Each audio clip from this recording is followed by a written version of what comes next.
আসসালামু আলাইকুম। আশা করি ভালো আছো। ইংলিশ ফর টুডে ফ্রি কোর্সের আজ আমাদের নতুন আরেকটি ক্লাস। আমরা অঙ্গীকার দিয়েছিলাম যে আমরা প্রতিটি ইউনিট ফ্রিতেই সব শেষ করে দিব এবং তা ফেসবুক এবং ইউটিউবে প্লেলিস্ট আকারে তোমাদেরকে দিব ইনশাল্লাহ। এর ধারাবাহিকতায় সেই অঙ্গীকার পূরণে আজ আমাদের নতুন ক্লাস, যেখানে আমরা মূলত ড্রিম ইউনিটের লেসন 3 পড়ব ইনশাল্লাহ, যার নাম আই হ্যাভ এ ড্রিম। মূলত এটি একটি স্পিচ, একটি ঐতিহাসিক speech delivered by Martin Luther King junior. তিনি মূলত একজন American pastor, non violent activist এবং হিউম্যানিটেরিয়ান ছিলেন, যিনি মূলত অধিকার প্রতিষ্ঠা নিয়ে কথা বলতেন। তিনি মূলত কৃষ্ণাঙ্গদের অধিকার প্রতিষ্ঠা নিয়ে তিনি এই বক্তব্যটা দিয়েছিলেন, যেটি সত্যি খুবই অসাধারণ এবং খুবই গুরুত্বপূর্ণ। পাশাপাশি ইংলিশ ফর টুডে বইয়ের এটি অনেক কঠিন প্যাসেজও, তাই এটি মনোযোগ দিয়ে পড়তে হবে, শুধু এইচএসসি নয় বরং অ্যাডমিশনের জন্য। তাহলে চলো শুরু করি। প্রথম এখানে একটা বিষয় বলেছে যে the following is an abridge version of a famous speech made by Martin Luther King. একটা বিষয় মাথায় রাখতে হবে, অ্যাব্রিজড শব্দের অর্থ কি? অ্যাব্রিজড শব্দের অর্থ হলো সংক্ষিপ্ত, মানে এটা একটা সংক্ষিপ্ত বক্তব্য মার্টিন লুথার কিং এর। এবং আরেকটা বিষয় বলেছিলাম, যখন কোন একটা ডেট বুঝাবে, ডেটের আগে কি বসে? অন বসে। যারা প্রিভিয়াস ক্লাস করেছো আশা করি এখানে তেমন আর গ্রামাটিক্যাল বিষয়গুলো কঠিন লাগবে না। তো এই ক্ষেত্রে ডেটের আগে কি বসেছে? অন বসেছে। তাহলে এই বিষয়টা মাথায় রেখো। আচ্ছা, তাহলে এরপরে দেখি। The Negro is still not free. Negro মূলত কৃষ্ণাঙ্গদেরকে বোঝানো হয়। কৃষ্ণাঙ্গ বলতো এখানে আফ্রিকার, বিশেষ করে এটা মূলত আফ্রিকা অঞ্চল এবং আমেরিকার এবং পুরো পৃথিবীর যে কৃষ্ণাঙ্গ রয়েছে মূলত তাদেরকে নিয়ে এটি বলা হচ্ছে, তাদের অধিকার প্রতিষ্ঠা নিয়ে। কারণ একটি সময় ছিল যারা কৃষ্ণাঙ্গ ছিল তাদের উপর খুব জুলুম, অন্যায়, অবিচার করা হতো। তাদেরকে সমাজের সবচেয়ে নিকৃষ্ট ব্যক্তি হিসেবে মূলত বিবেচনা করা হতো। তাই এখানে বলা হচ্ছে the Negro is still not free. নেগ্রোরা আজও মুক্ত নয়। The life of the negro, নেগ্রোদের যে জীবন, is still sadly crippled by the manacles of segregation and the change of discrimination. যখন এরকম একটা লাইন থাকবে, দেখবে যে দুইটা হেডওয়ার্ড থাকে, সরি যেখানে হেডওয়ার্ড থাকবে, হ্যাঁ মানে ধর একটা প্রেপোজিশন রয়েছে, এর আগে ধর একটা নাউন ফ্রেজ রয়েছে, এর আগে পরে একটা নাউন ফ্রেজ, আগে একটা নাউন ফ্রেজ রয়েছে। তাহলে এখানে যে ভাবটা বসবে সবসময় মনে রাখবে আগেরটা কেন্দ্র করে বসবে। এটা আমি আগেও বলেছি, তাই কোনো বিস্তারিত বলছি না। তাহলে ইজ স্যাডলি ক্রিপলড। ক্রিপলড মানে কি? ক্রিপল মানে হচ্ছে মূলত প্যারালাইজ, বলে না, মানে কোন একটা মানুষ প্যারালাইজ হয়ে গেছে, নিজের শরীরকে মুভ করতে, এখানে মূলত প্যারালাইজকে বোঝাচ্ছে।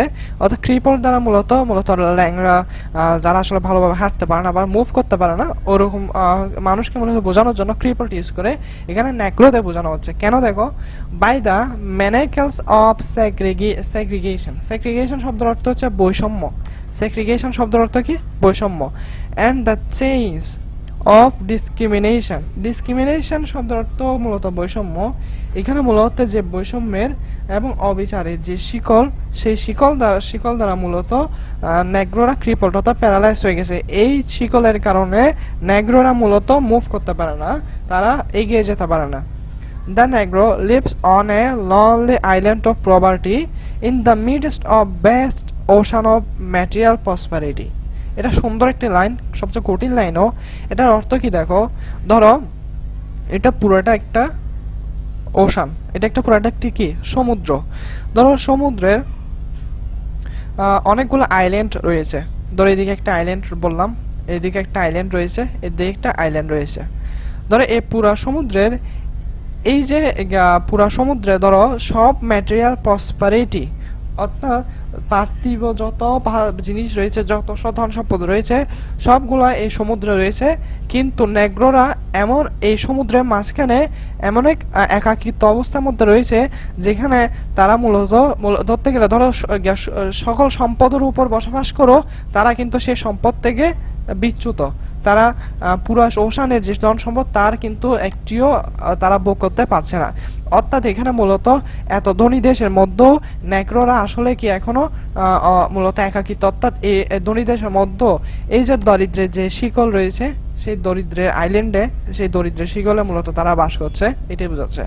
অর্থাৎ যে ওশান রয়েছে, কিশোর ওশান, ধন সম্পদের ওশান, এই ধন সম্পদের ওশানে অর্থাৎ সমুদ্রে নেগ্রোরা মূলত একটি দরিদ্রের আইল্যান্ডে বসবাস করছে, এটাই।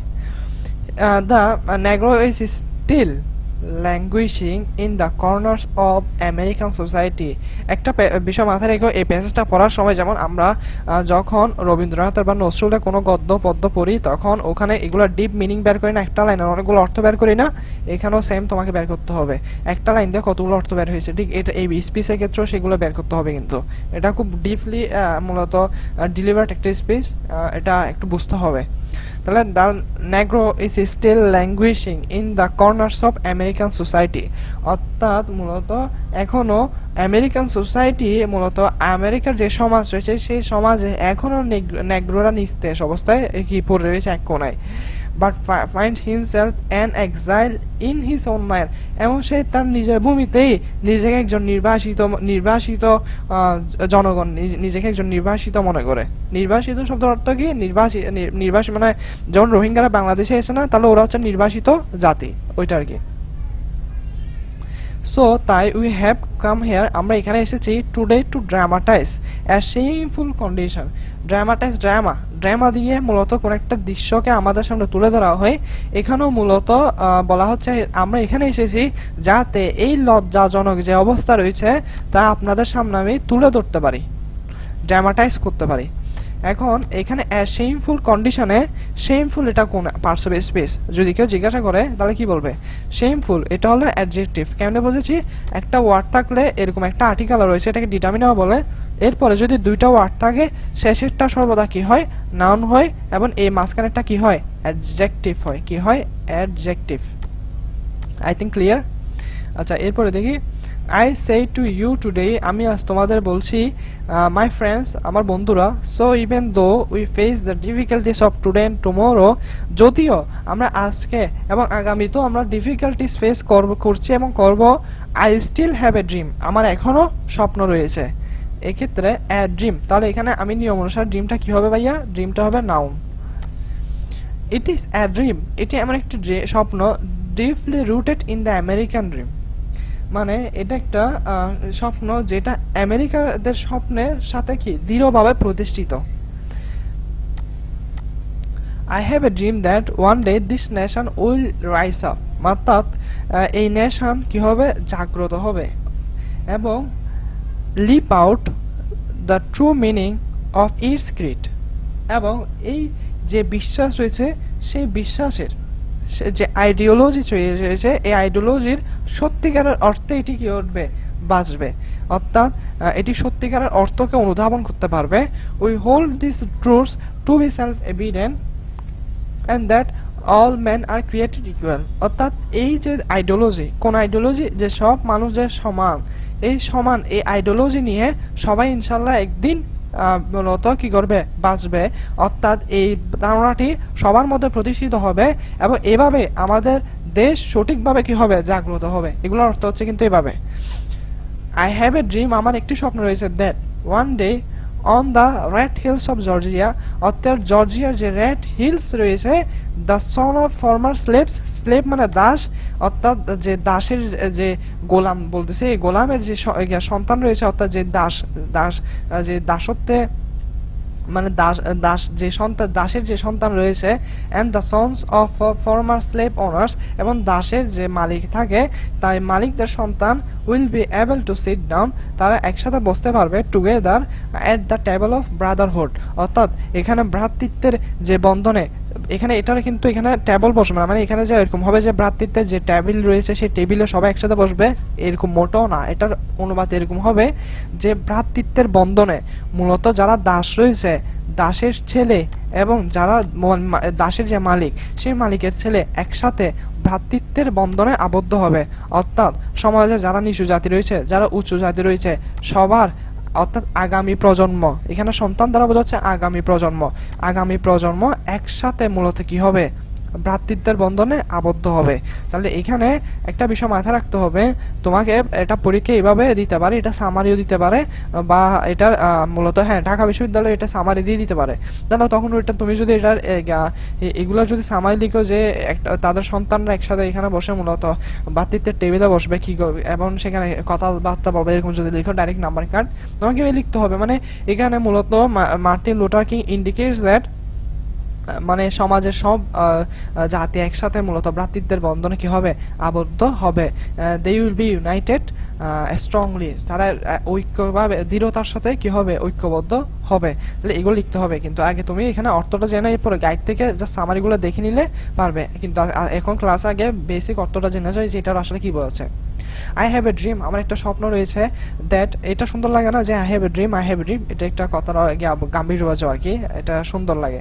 One day even the state of Mississippi, এখন তোমাকে পরীক্ষায় এই মিসিসিপি স্পেলিংটা দিতে পারে, এটা মাথায় রাখবে। Even the state of Mississippi, মিসিসিপির যে রাজ্য রয়েছে, স্টেট সুয়েল্টারিং, সুয়েল্টারিং শব্দ অর্থ হচ্ছে উত্তপ্ত, with the heat of injustice, আহা কি সাহিত্য দেখো, কি লিটারেচার। মূলত যে অবিচারের যে আগুনে যে মিসিসিপির যে স্টেটগুলো উত্তপ্ত, sweltering with the heat of oppression, নির্যাতনের আগুনে যে উত্তপ্ত মিসিসিপির যে state, will be transform into, এটা হচ্ছে অ্যাপ্রোপ্রিয়েট প্রেপোজিশন, মাথায় রাখতে হবে, ট্রান্সফর্ম ইনটু অ্যাপ্রোপ্রিয়েট প্রেপোজিশন, এটা কনভার্ট হবে, ট্রান্সফর্ম হয়ে যাবে, অর্থাৎ রূপান্তরিত হবে।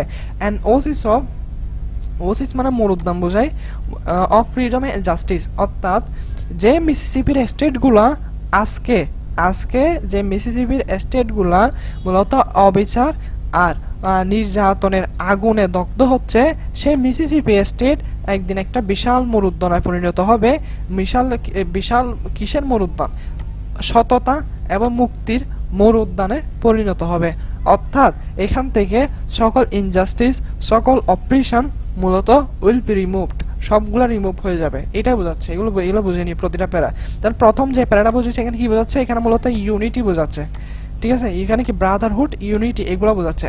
দ্বিতীয় প্যাসেজে এন্ড অফ অপারেশন ইনজাস্টিস, এইগুলো বোঝাচ্ছে, মানে অপারেশন এবং ইনজাস্টিসের খতম হওয়া আর কি, মানে শেষ হওয়া।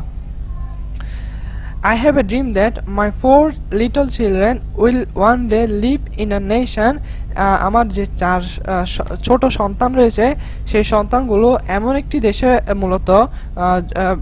মূলত থাকবে, বাঁচবে, হয়ার, যেখানে they will not be just by the color of their skin, তারা মূলত তাদের যে শরীরের যে রং রয়েছে সেই রং দ্বারা মূলত মূলত জাস্ট হবে না, অর্থাৎ তাদেরকে তাদের শরীরের রং দ্বারা বিচার করা হবে না, বাট কিন্তু by the content of the character, অর্থাৎ তাদের চরিত্রের গুণাগুণ দেখে তাদেরকে বিচার করা হবে। তাহলে এখানে আমরা যে বিষয়টা বলছি এখানে হচ্ছে কি, তাদের ইনডিসক্রিমিনেশন, যে তাদের যে ডিসক্রিমিনেশন আছে সেটা কি ইনডিসক্রিমিনেশনে পরিণত, অর্থাৎ তাদের বৈষম্যটা কি করতে হবে ভাইয়া, দূর করতে হবে। মানে এখানে কোনো বৈষম্য থাকবে না, এখানে সবাই সমান স্বাধীনতা পাবে, সবাইকে সমান মূলত রাইটস দেওয়া হবে, যেখানে মূলত তোমার যে স্কিনের যা কালার তা মূলত কি হবে না, জাজমেন্টের বেসিস হবে না, ভিত্তি হবে না। I have a dream today, আমার এখন আজকে একটি স্বপ্ন রয়েছে। I have a dream that one day down in আলাবামায় with its vicious racist, vicious শব্দের অর্থ হচ্ছে জঘন্য, আর রেসিস্ট কারা, রেসিস্ট এই শব্দটা আসে রেসিজম থেকে। রেসিজম মানে হচ্ছে মূলত কারো রেইস দেখে মূলত তাকে মূলত জাজ করা।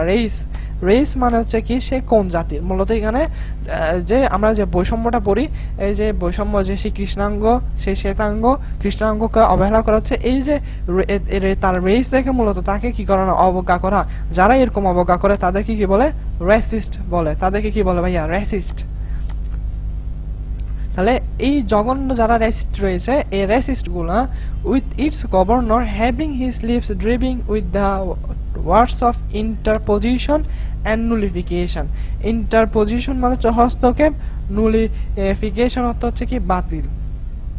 তাহলে এখানে এটা পুরোটা পড়ি, দ্যাট যে one day right down in আলাবামায় একদিন লিটল ব্ল্যাক বয়েস, যে কৃষ্ণাঙ্গ যে ছেলেগুলো রয়েছে, অ্যান্ড ব্ল্যাক গার্লস এবং কৃষ্ণাঙ্গ যে মেয়েরা রয়েছে, will be able to join the hands with the little white বয়েস, এবং সেই শ্বেতাঙ্গ ছোট ছেলেদের সাথে এবং শ্বেতাঙ্গ ছোট মেয়েদের সাথে একসাথে হাত মেলাবে মূলত অ্যাজ সিস্টার্স অ্যান্ড ব্রাদার্স।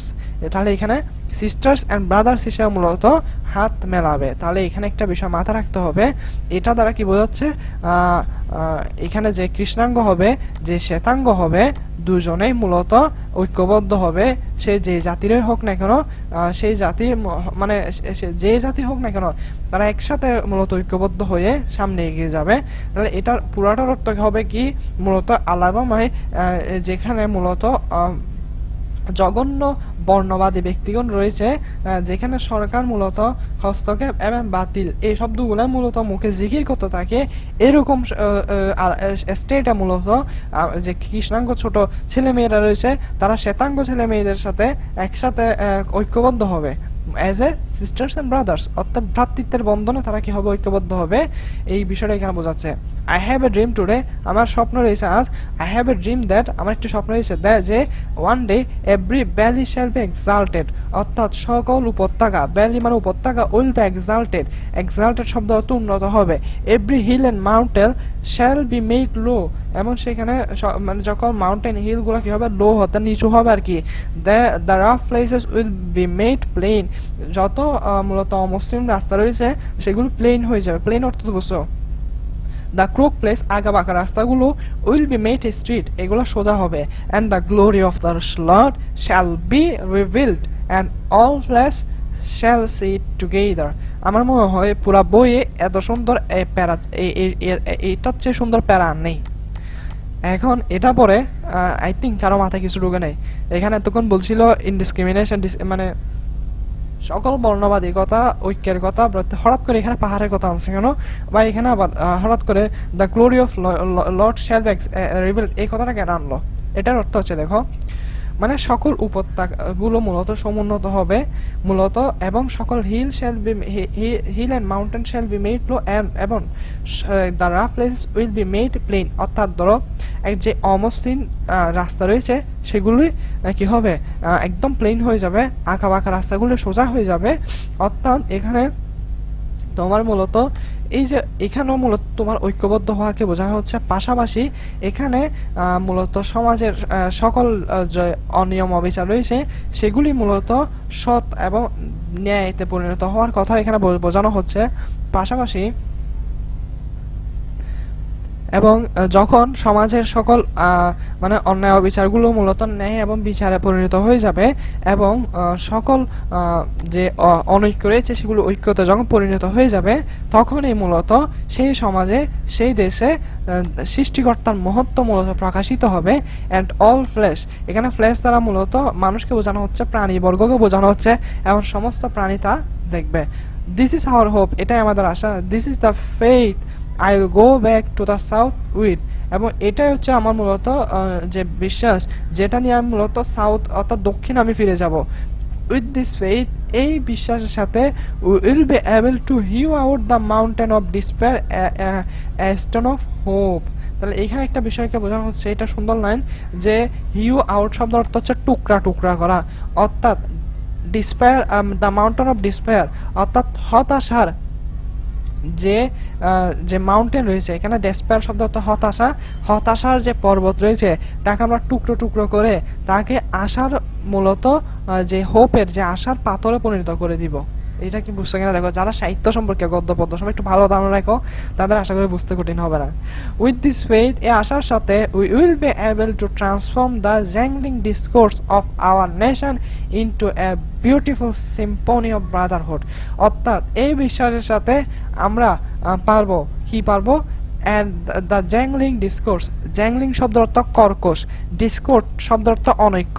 দেখেছো ঘুরে ফিরে এই কথাগুলো আবার আসছে, অর্থাৎ যে অনৈক্যের যে কর্কশ ধ্বনি রয়েছে আমাদের দেশে, সেই কর্কশ ধ্বনিকে আমরা একটা সিম্ফনি অফ ব্রাদারহুড, অর্থাৎ ভ্রাতৃত্বের যে মধুর সুর রয়েছে, যে ঝনঝনানি রয়েছে, যে ঐক্যতান রয়েছে, সেই ঐক্যতানে, সেই ঝনঝানিতে, অর্থাৎ সে সুমধুর মূলত ভ্রাতৃত্বের যে মানে যে ঝনঝানিতে আমরা পরিণত করব। কাকে পরিণত করব? অনৈক্যের কর্কশ শব্দকে। কি সুন্দর সাহিত্য দেখো। তাহলে এখানে ট্রান্সফারের সাথে ইনটু বসে, এখানেও সেম বসেছে দেখো, একটু পরে বসেছে আর কি। আচ্ছা, এরপরে দেখি উইথ দিস ফেইথ, এই আশার সাথে will be able to work together, আমরা একসাথে কাজ করতে সক্ষম হব। টু প্রে টুগেদার, আমরা একসাথে মূলত প্রে অর্থাৎ আমরা কি হবে প্রার্থনা আমরা প্রার্থনা করতে সক্ষম হব। টু স্ট্রাগল টুগেদার, আমরা একসাথে মূলত সংগ্রাম করতে সমর্থ হব। To go to jail together, এবং আমরা একসাথে জেলও যেতে সমর্থ হব। To stand up for freedom together, এবং একসাথে আমরা স্বাধীনতার জন্য যুদ্ধের জন্য আমরা কি হতে পারি ঐক্য হতে পারবো। নোয়িং দ্যাট, এটা জেনে যে will be free one day, আমরা একদিন স্বাধীন হব। Will be free one day. And if America is to be a great nation, যদি আমেরিকা একটা গ্রেট নেশন হতে চায়, দিস মাস্ট বিকাম ট্রু, এবং এটাকে সত্যি হতেই হবে। So let freedom ring from the prodigious hill of New Hampshire, অর্থাৎ so let freedom ring from prodigious hilltops, অর্থাৎ প্রডিজাস শব্দের অর্থ হচ্ছে কি বিশাল, এটা কি হবে বিশাল, অর্থাৎ মূলত যে নিউ হ্যাম্পশায়ার, যে হ্যাম্পশায়ারের যে বিশাল যে হিল স্টপ রয়েছে, সেই হিল স্টপ থেকে মূলত যে মুক্তির যে রিং রয়েছে, মুক্তির যে ধ্বনি, সেই ধ্বনি প্রবাহিত হোক। Let freedom ring from the mighty mountains of New York, এবং নিউ ইয়র্কের যে বড় বড় পর্বত রয়েছে, সেই পর্বত থেকে স্বাধীনতার ধ্বনি প্রচারিত হোক, মানে স্বাধীনতার ধ্বনিতে মুখরিত হোক। লেট ফ্রিডম রিং, মুক্তির ধ্বনি বাজুক। From the heightening Alleghenies of Pennsylvania, কত সুন্দর ওয়ার্ড, এখন উচ্চারণ করে বলতে আসছি, পেনসিলভেনিয়া, অর্থাৎ দেখো পেনসিলভেনিয়া, এটারও স্পেলিংটা একটু মনে রেখো। এখানে হচ্ছে মূলত এই যে হাইটেনিং অ্যালিজেন্সিস অফ পেনসিলভেনিয়া, তাহলে এখানে অর্থাৎ যে পেনসিলভেনিয়ার যে ওয়েস্টার্ন পার্ট রয়েছে, সেই ওয়েস্টার্ন পার্ট থেকে মূলত মুক্তির ধ্বনি প্রচার করা হবে, অর্থাৎ মুক্তির ধ্বনিতে মুখরিত হবে। আর এটার উত্তর হচ্ছে হ্যাম্পশায়ার, এটার উচ্চারণ। আচ্ছা, এরপর দেখি, তাহলে এতটুকু তো মূলত আমেরিকার বিভিন্ন স্টেট, অর্থাৎ আমেরিকার সেটা ওয়েস্টার্ন পার্ট হোক নর্দার্ন পার্ট হোক, সব জায়গা থেকে মূলত মুক্তির ধ্বনি মূলত কি হবে প্রচারিত হবে, এটা বোঝাচ্ছে। Let freedom ring from every hill and molehill of Mississippi, from every mountainside let freedom ring. আচ্ছা, when this happens, যখন এটা হবে, when we allow freedom ring, যখন আমরা মুক্তির ধ্বনিকে কি করব অনুমতি দিব মূলত প্রচারিত হওয়ার, and when we let it ring from every village and every hamlet, hamletটা গুরুত্বপূর্ণ ওয়ার্ড, hamlet শব্দের অর্থ মূলত গ্রাম বোঝায় এখানে, তাহলে সব গ্রাম এবং গ্রাম থেকে from every state and every city will be able to speed up that day, when all God's children, black men, white men, Jews, Gentiles, Protestants and Catholics will be able to join hands and sing in the words of old Negro spiritual, free at last, thank God Almighty, we are free at last. অর্থাৎ এখানে বোঝাচ্ছে মূলত এই যে সৃষ্টিকর্তা যত মূলত সৃষ্টি রয়েছে, সে কালো হোক, শ্বেতাঙ্গ হোক, ইহুদির বাইরের যারা জেন্টাইলস রয়েছে তারা হোক, অথবা প্রোটেস্ট্যান্টস হোক, অথবা ক্যাথলিক্স হোক, মানে যে মূলত যারাই হোক না কেন, সমস্যা নেই, সেটা শুধু একটাই বিষয় আমাদের মাথায় রাখতে হবে, সমস্ত সৃষ্টি যেন একতাবদ্ধ হয়। যখন একতাবদ্ধ হবে, তখন আমরা এই ফ্রিডম, এটা কি হবে মুক্তির ধ্বনি মুখরিত হবে, মূলত সমস্ত দেশ মুখরিত হবে সেটাতে, এবং আমরা তখনই কি হব মুক্ত হব। তাহলে এখন এই পুরো পেজটা অনেকের এতক্ষণ মাথার উপর দিয়ে গেছে, কি বলছে বোঝা নেই। তাহলে এটার যদি সামারি লিখতে বলে, তবে এটা প্যাসেজ হিসেবে আসার আছে পসিবিলিটি, তবে এটা একটু কঠিন তো মোটামুটি আর কি। এটার থেকে গুরুত্বপূর্ণ বিষয় কি, গুরুত্বপূর্ণ বিষয় হচ্ছে সামারি দেখা। আর সামারি যদি লিখতে হয়, আমি বলি কি লিখবে, দেখো মূলত এই পুরা প্যাসেজটাতে যে বিষয়টা তোমাকে দেখাবে সেটা হলো এই যে রেসিজম রয়েছে, সেই রেসিজমকে ডিলিট করা সোসাইটি থেকে। এগুলো মাথায় রেখে আমি যে ওয়ার্ডগুলো বলছি এগুলো তুমি সাজিয়ে লিখবে আর কি।